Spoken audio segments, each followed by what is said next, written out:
तो दोस्तों मुझे पता नहीं है बॉलीवुड में लास्ट ऐसा कौन सा मूवी रिलीज हुआ था जिसका हिडन डिटेल निकालने का मन हुआ था। बेवजह निकालना एक अलग बात है, लेकिन साउथ इंडिया में एक ऐसा मूवी रिलीज हुआ है जिसे देखकर आपको खुद ही मन करेगा कि हम इसके बारे में और जानें, और इसी सब चीजों को हम लेकर आ चुके हैं इस वीडियो में। दोस्तों 2 घंटा 21 मिनट का ये मूवी है, लेकिन इसमें 21 से भी ज्यादा हिडन डिटेल्स हैं और वही सब मैं आपके सामने रिवील करने जा रहा हूँ। सबसे पहले दोस्तों बात करना चाहूंगा इस मूवी के कैरेक्टर के नाम के हिसाब से काफी ऑपोजिट नाम दिया गया है। अगर बात करें महाराजा की, जो विजय सेतुपति का किरदार निभा रहे हैं, जो कि एक बार्बर है, वो एक सलून में काम करते हैं और उनके पास बहुत धन संपत्ति तो नहीं है, मतलब नॉर्मली वो तो कमाया नहीं था, काफी गरीब है और उसका नाम महाराजा रखा गया है। अब कुछ साउथ इंडियन नाम है जिसको मैं समझाता हूँ आपको। मेन कैरेक्टर जो विलेन का रखा गया है यानी कि अनुराग कश्यप जी का, उनका कैरेक्टर का नाम है सेल्वम और उसका जो मीनिंग है धन संपत्ति वाला इंसान या धन समृद्धि होता है जिसके पास। लेकिन दोस्तों इसके पास धन आता तो है लेकिन चोरी से, मतलब खुद से वो धन नहीं रख पाते हैं। जैसे महाराजा का ऑपोजिट हालत उसका है, बार्बर है, बस थोड़ा सा ही पैसा कमाता है। ठीक वैसे ही सेल्वम का जो मीनिंग है उसके भी ऑपोजिट चीज यहाँ पर देखने को मिला है। वो वही सब धन संपत्ति चोरी करते हुए दिखाई दे रहे हैं, उनके पास नहीं है। एक नाम है नल्ला शिवम जो कि टकला गुंडा है। इसका भी मीनिंग होता है अच्छा इंसान, जो कि सबसे बुरा इंसान इस फिल्म का रखा गया है। एक है धना, धना को आप धनी भी कह सकते हैं, लेकिन वो बिल्कुल भी अमीर नहीं है और वो है भी एक गुंडा मवाली, और सीधा साधारण सा मीनिंग होता है इसके नाम का, लेकिन है बहुत ही क्रिमिनल माइंडेड और मारपीट में काफी आगे भी रहता है। तो हर एक का नाम यहाँ पर काफी ऑपोजिट रखा गया है। अब दोस्तों मूवी शुरू होता है जहाँ पर एक एक्सीडेंट दिखाया जाता है। एक लॉरी होता है, वो घर के अंदर घुस जाता है और वहाँ पर एक्सीडेंट होता है। उससे पहले विजय सेतुपति यानी कि महाराजा एक डॉल के दुकान पर डॉल खरीद रहा होता है और अपने पसंद से एक डॉल लेता है, जहां पर वो एक माँ और बेटी की मूर्ति खरीदता है। लेकिन एक्सीडेंट को देखकर उसके हाथ से वो गिर जाता है और वो मूर्ति टूट जाता है। सबसे पहले तो ये उसे रिप्रेजेंट किया गया है कि उसका जो फैमिली है वो खत्म हो चुका है, उसके हाथ से गिर गया, टूट गया। लेकिन अगर थोड़ा डीपली हम देखें तो वहां पर एक और फैमिली मौजूद था, सेम उनके फैमिली की तरह ही, माँ और बेटी। और उन फैमिली में माँ टूट जाता है और उसकी जो बेटी है वो जिंदा होता है। जो डॉल नीचे गिर जाता है एक्चुअली वो रिप्रेजेंट करता है विजय सेतुपति के फैमिली को। लेकिन वहां उपस्थित बाकी जो फैमिली है यानी कि सेल्वम के फैमिली, उनमें से उनकी बेटी बच जाती है और मूर्ति में टूटे हुए हिस्से में बेटी का ही हिस्सा थोड़ा बहुत कंप्लीट दिखाई देता है, माँ वाला हिस्सा पूरा टूट जाता है। तो ये रिप्रेजेंट करता है उन दोनों फैमिली को अलग अलग तरीके से। अब दोस्तों इस इंसिडेंट के बाद महाराजा जहाँ पहले रहता था उस घर को बेचकर कहीं दूर जाकर एक घर बनाता है जिसके सामने कोई रोड नहीं है, जहाँ गाड़ी या फिर कुछ भी ऐसा नहीं आएगा। यानी कि जो इंसिडेंट उसने फेस किया है वो दोबारा उसे फेस करना नहीं पड़ेगा। इसलिए काफी वीरान सी जगह पर खेतों के बीच में वो एक घर बनाता है और उस घर में वो रहता है। अब दोस्तों एक जगह आपको याद होगा जब महाराजा के बैंक बैलेंस को दिखाया जाता है। अब जो कि बर्बर है, जो महाराजा है नाम से लेकिन अर्थ से नहीं है या फिर संपत्ति से नहीं है, उसके अकाउंट में इतना पैसा कहाँ से आया, ये एक सोचने वाली बात है और ये डिटेल किसी ने बताया नहीं है। मैं आपको बता दूं कि ये जो पैसा है, मुझे लग रहा है उनकी वाइफ और बच्ची का जो डेथ हुआ था रोड एक्सीडेंट में, तो वहाँ के सरकार ने ही उस पैसे को उन्हें दिया था। ये जो 15 लाख रुपया है, जरा आप सोच कर देखिए, विजय सेतुपति के पास जो कि बहुत ही सीधा साधा है और अन्याय रास्ते पे कभी गया भी नहीं है, उसके पास इतना पैसा आएगा कहाँ से? तो जो रोड एक्सीडेंट में माँ और बेटी मारे गए थे उसके ही मुआवजे के तौर पर सरकार ने उन्हें दिया था और वो 15 लाख रुपया अपने बेटी के खर्चे के लिए ही वो रखा था। मैं सिर्फ शादी नहीं कहूंगा क्योंकि उसे स्कूल में पढ़ा भी रहे हैं, एथलीट्स में भी उनका मन है तो वहाँ पर भी वो खर्चा करते हैं। और क्योंकि ये जो पूरा इन्वेस्टिगेशन था वो बेटी की बदला लेने के लिए ही था, तो ये पैसा वो खर्चा करने के लिए इसलिए तैयार हो गया था, पुलिस वालों को देने के लिए थोड़ा बहुत तैयार हो गया था। तो ये पैसा उसके वाइफ और बेटी के मरने से ही मिला था उन्हें।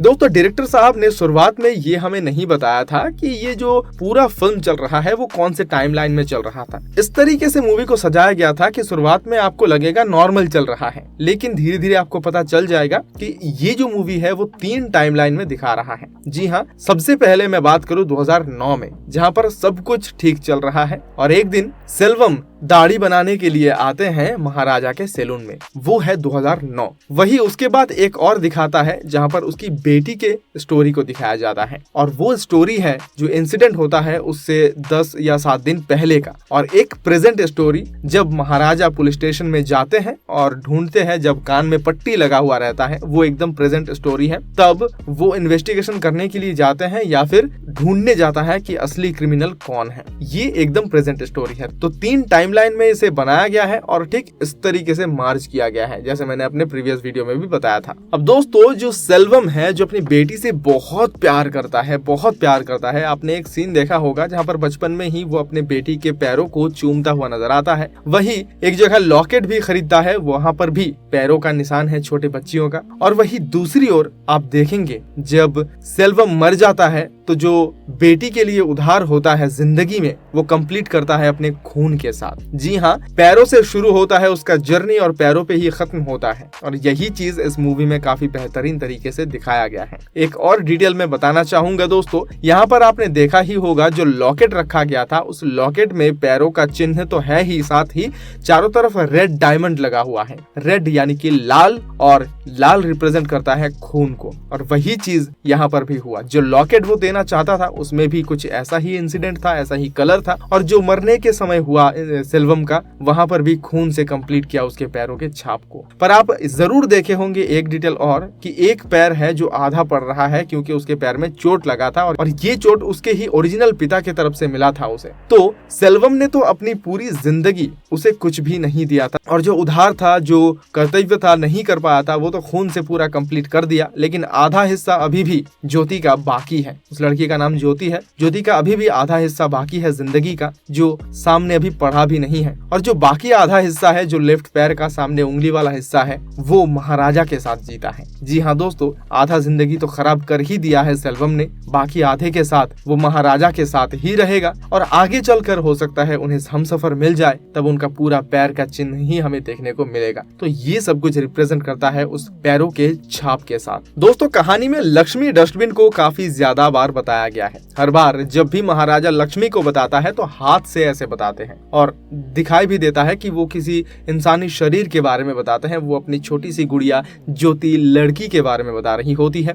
लक्ष्मी तो खोई नहीं थी, सबको पता है। लक्ष्मी को उसने ही छुपा के रखा था, पर लक्ष्मी के जरिए वो ज्योति को हर बार रिप्रेजेंट कर रहा था। एक इंपॉर्टेंट चीज आपको बता दूं, ये जो लड़की है ज्योति, वो विजय सेतुपति का नहीं है, आपको पता ही होगा अगर आपने फिल्म देख लिया है। और ये जो डस्टबिन है वो भी विजय सेतुपति के घर का नहीं था, वो भी सेल्वम के घर का था। जब एक्सीडेंट हुआ था तो वो लक्ष्मी नाम का वो डस्टबिन, हालांकि लक्ष्मी नाम तो बाद में पड़ा था, यानी कि वो डस्टबिन उसकी बेटी सेल्वम के बेटी के ऊपर गिर गया था, उस लड़की को बचा लिया था। इसलिए दोनों को एक साथ वो लेकर आता है और दोनों को ही घर की फैमिली मानते हैं। एक को तो बेटी बना ही लेते हैं और दूसरे को भी घर का फैमिली मानता है। और वो हमेशा उसके लड़की के साथ ही रहा था। और यहाँ पर रिप्रेजेंट किया जा रहा है लक्ष्मी को एज ए ज्योति। जब जब वो इन्वेस्टिगेशन करने के लिए जा रहा था तो लक्ष्मी के नाम पर वो हमेशा ज्योति का ही जिक्र किया करता था। अब दोस्तों, हम आ जाते हैं नल्ला शिवम के बारे में। जी हाँ, नल्ला शिवम बहुत ही खतरनाक और बहुत ही क्रिमिनल माइंडेड और घटिया इंसान है, जो चोरी डकैती के साथ साथ लड़कियों को लूटना, रेप करना बहुत ज्यादा किया करता था। और यही सीन विजय सेतुपति के घर में भी हुआ था, जब उनकी लड़की बाहर से आई और उसे भी उसने कई बार रेप किया, साथ में धना भी रेप किया था। अब दोस्तों, ये जो नल्ला शिवम है वो उस लड़की को पहली बार टच किया था और उसे पता भी था कि वो कैसे उस लड़की को चुप कराता है। जो हम फिल्म में भी देखते हैं, जब ऐसे करके बताता है कि उसका मुंह दबा लिया। हालांकि वो विजय सेतुपति के नाम से चला रहा था, लेकिन हाइट के हिसाब से सबको समझ में आ ही गया था कि उसी ने ऐसा किया था। तो उस लड़की को टच करना वो खुद किया था। आपको याद होगा, लक्ष्मी को ज्योति के तरह ही रिप्रेजेंट किया गया है। और यहाँ पर चोरी का जो इल्जाम था, पुलिस ने नल्ला शिवम को ही लेने के लिए कहा था। तो कहीं ना कहीं यहाँ पर काम आ जाता है कर्मा। और फिर डस्टबिन बनाते बनाते उसे तोड़ने का जो दायित्व दिया गया था वो नल्ला शिवम को ही दिया गया था। यहाँ पर फिल्म ये रिप्रेजेंट कर रहा है, जिस तरीके से ज्योति को उसने तोड़ मरोड़ के एकदम खराब कर दिया, नष्ट कर दिया, ठीक वैसे ही डस्टबिन को भी अपने हाथों से नल्ला ने खराब किया, ध्वस्त कर दिया और ठीक जैसे पुराना डस्टबिन था वैसे ही बना दिया। तो यहाँ पर एक ही काम को 2 बार किया जा रहा है, एक जगह लड़की के ऊपर और एक जगह लड़की के नाम से लक्ष्मी को जहाँ रिप्रेजेंट किया जा रहा है उसको। अब दोस्तों ये बात तो सबको पता ही होगा कि महाराजा लक्ष्मी का जो डस्टबिन का जो रिपोर्ट लिखाने गया हुआ था पुलिस स्टेशन में, उसका रीजन बिल्कुल भी डस्टबिन को ढूंढना नहीं था। वो अपने लड़की के जो गुनहगार हैं उन्हें ढूंढने के लिए गया हुआ था, क्योंकि धना से पता चला था कि पुलिस स्टेशन में वो दूसरा व्यक्ति है जो उसकी बेटी के साथ गलत काम किया था। और ये जो सर्च है ये सबको लगभग पता चल ही चुका है कि विजय सेतुपति यानी कि महाराजा हर बार हर पुलिस के पीठ पर हाथ देकर टच करके देखना चाहता था। इतना ही नहीं, धना का फ्रेंड भी जब आया हुआ था तब भी उसके पीठ पे हाथ रख के वो देख रहा था कि कान किसी में है या नहीं। कान का मतलब यहाँ पर एक आब होता है, फुला हुआ हिस्सा, ट्यूमर जैसा। तो वो एक्चुअली नल्ला शिवम के पीठ पर था, जो बाद में हमें पता चला। लेकिन वो पुलिस स्टेशन में यही सर्च करता रहा कि किसके पीठ में वो फुला हुआ हिस्सा है, जो उसकी बेटी ने बताया था। आपको दोस्तों याद होगा जो फर्स्ट पकड़ा गया था वो है धना, जिसका कंट्रीब्यूशन कहूँ इस पूरे इंसिडेंट में थोड़ा सा कम है, और वही सबसे पहले पकड़ा गया। उसके बाद नल्ला शिवम जिसने रेप किया था बहुत ही गंदा तरीके से, और मेन 3 नंबर में पकड़ा गया था सेल्वम, जो कि मेन एक्यूज्ड था, जिसे बदला लेना था। 13 साल से जो इंतजार कर रहा था, क्योंकि उसे लगा था कि विजय सेतुपति ने ही उसे 13 साल पहले फंसा दिया था पूरे चोरी और डकैती के मामले में। पर वो उस लिए नहीं आया था, वो उस चेन को लौटाने आया था, बस टाइमिंग गलत हो गया था। अब दोस्तों यहाँ पर इस मूवी में एनिमल्स को काफी अच्छी तरीके से रिप्रेजेंट किया गया है सभी कैरेक्टर के साथ, और यही इस वीडियो में मैं रिवील कर भी देता हूँ। महाराजा जो है उसे रिप्रेजेंट किया गया था एक ईगल के तौर पर। जी हाँ दोस्तों, आपको याद ही होगा महाराजा जब कुछ पकड़ता था उसे छुड़वाना काफी मुश्किल होता था, वो चीज टूट जाता था। पुलिस स्टेशन में एक सेल्फ गिर गया था, स्कूल में एक रॉड बैंड हो गया था, छत भी टूट रहा था। उसका पकड़ काफी मजबूत होता है, ठीक जिस तरीके से ईगल का भी पकड़ काफी मजबूत होता है। तो ये रिप्रेजेंट किया गया है ईगल को, जिसे आकाश के महाराजा के रूप में भी जाना जाता है। वही दूसरी ओर उल्फ के तौर पे दिखाया गया था सेल्वम को, जो झुंड में काम करता है, ठीक जिस तरीके से भेड़िया काम किया करते हैं। भेड़िया अकेले कभी काम नहीं करता है, अकेले भी काफी खूंखार होता है, लेकिन यहाँ पर वो हमेशा झुंड में जाकर लूट और डकैती किया करता था। जैसे ही झुंड टूट जाता है काफी कमजोर पड़ जाते हैं, और यहाँ पर भी कुछ ऐसे ही हुआ। और साथ ही साथ दोस्तों सांप को रिप्रेजेंट किया गया है नल्ला शिवम के तौर पे, और कहीं कहीं ये भी लग रहा है कि ये सेल्वम भी हो सकता है, या फिर तीनों कल्प्रिट ही हो सकते हैं। इसका मैं डिटेल में बताता हूँ। नल्ला शिवम के बारे में सुनने को मिला था कि वो पुलिस स्टेशन में छुपा हुआ है, और इसीलिए वो पुलिस स्टेशन में इतना टाइम वेस्ट किया, या फिर कह सकते हैं इन्वेस्टिगेट किया। पुलिस स्टेशन में ही उसको वो सांप मिला था जो एक हांडी के अंदर बंद था, और वही सांप उसके घर में भी गया हुआ था। जो सांप वेंटिलेटर या फिर खिड़की से अंदर आया और विजय सेतुपति के ऊपर से होकर चला गया, बस जाते जाते एक कांच को तोड़ गया, और वो कांच कोई और नहीं ज्योति को रिप्रेजेंट करता है। बहुत ही नाजुक, बहुत ही कोमल है,